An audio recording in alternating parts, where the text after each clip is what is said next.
आज बनाएंगे हम quickest and easiest mutton curry या गंडमाज। ये काफ़ी ज़्यादा टेस्टी बनता है। 1 पॉट करी है, इसमें आपको ज़्यादा टाइम भी नहीं लगेगा और बहुत अच्छी रेसिपी बनेगी। सो चलिए स्टार्ट करते हैं। सबसे पहले आप एक प्रेशर कुकर लेंगे जिसमें आप सारी कुकिंग करेंगे एक ही पॉट में। फिर हम इसमें डालेंगे मस्टर्ड ऑयल। मैं पीर ब्रांड का मस्टर्ड ऑयल यूज़ कर रही हूँ। जब ये मस्टर्ड ऑयल गर्म हो जाएगा और उसमें स्मोक निकल जाएगी तो हम इसमें कुछ खड़े मसाले पहले डाल देंगे। मैंने यहाँ पे दालचीनी 1 ली है, उसको 2 टुकड़े पीस करके डाल दिए हैं। साथ में मैं यहाँ पे डाल रही हूँ लौंग 3-4 और मैं डाल रही हूँ छोटी इलायची 3 और मैं डाल रही हूँ जीरा 1 चम्मच हाथ से क्रश करके के। इन मसालों को अच्छे से फ्राई करने के साथ हम इसमें मीट ऐड करेंगे। मीट को हम यहाँ पे उबाल नहीं लाएंगे, डायरेक्टली वॉश करने के बाद हम तेल में इसको डालेंगे और फ्राई करेंगे थोड़ा सा, क्योंकि ये जल्दी बनने वाली रेसिपी है। इसमें बहुत अच्छा मज़ा भी आएगा आपको मीट को इस तरीके से फ्राई करके। तो मीट जब थोड़ा फ्राई हो जाएगा फिर हम इसमें डालेंगे प्याज। मैंने 5 प्याज काट के रखे हैं और मैं वो उसमें ऐड कर रही हूँ। इसमें 5 प्याज इसलिए डालने हैं ज़्यादा थोड़े प्याज, क्योंकि इसमें अच्छा सा थिक जो मटन स्टॉक बन जाएगा, फिर करी आपकी बन जाएगी।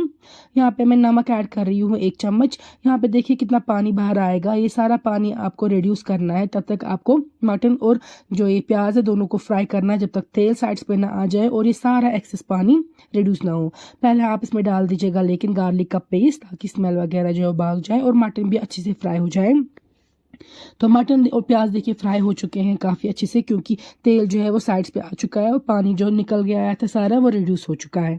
अब इस स्टेज पे हम इसमें डाल लेंगे लाल मिर्च। तो लाल मिर्च मैं यहाँ पे यूज़ कर रही हूँ वाइल्ड वैली फूड्स, उसकी लाल मिर्च मैं ऐड कर रही हूँ। तो मैं लाल मिर्च की डालूंगी 2 चम्मच। इस रेसिपी में लाल मिर्च आप 2 चम्मच डालिएगा, काफ़ी ज़्यादा मज़ेदार बनेगी आपको ये रेसिपी। तो 1 केजी मीट के लिए मैं यहाँ पे 2 चम्मच लाल मिर्च के ऐड कर रही हूँ। लाल मिर्च के साथ अच्छे से मीट को आप फ्राई करेंगे। इसके बाद हम इसमें हल्का सा पानी ऐड करेंगे और उसके बाद डाल देंगे हम इसमें बाकी मसाले, लेकिन पहले सिर्फ लाल मिर्च के साथ ही आप तेल पे फ्राई कीजिएगा।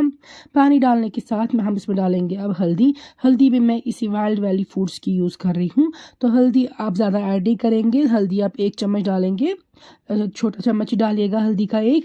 तो हल्दी डालने के साथ हम इसमें फिर ऐड कर देंगे जिंजर पाउडर, या कश्मीरी में इसको शौंठ बोलते हैं, आधी चम्मच।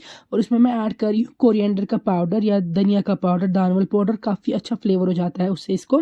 और सीधे डाल रही हूँ सौंफ का पाउडर 1 चम्मच और मीट मसाला थोड़ा सा डालेंगे इसमें। इन स्पाइसेस के साथ काफ़ी फ्लेवरफुल आपकी ये रेसिपी बनेगी।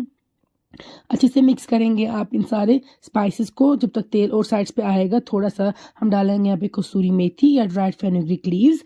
मिक्स करने के साथ अब हम इसमें पानी डाल देंगे। पानी आप 2 गिलास ऐड कर दीजिएगा। लिड से कवर करके कुक करेंगे जब तक ना मटन रिड्यूस हो जाएगा, सॉफ्ट हो जाएगा। 3-4 विसल्स लगेंगे इसमें, तब तक आप इसको कुक करेंगे। फिर लिड ओपन करके आप देख सकते हैं जो मटन करी है या गंडमाज तैयार है। इसको फ्रेश कोरिएंडर से इस तरीके से गार्निश करेंगे। काफ़ी ज़्यादा मज़ेदार बनता है ये, बट डोंट फॉरगेट कि एग्जैक्टली रेसिपी फॉलो करें और फिर मुझे फीडबैक सेंड कीजिएगा कैसी लगी ये रेसिपी।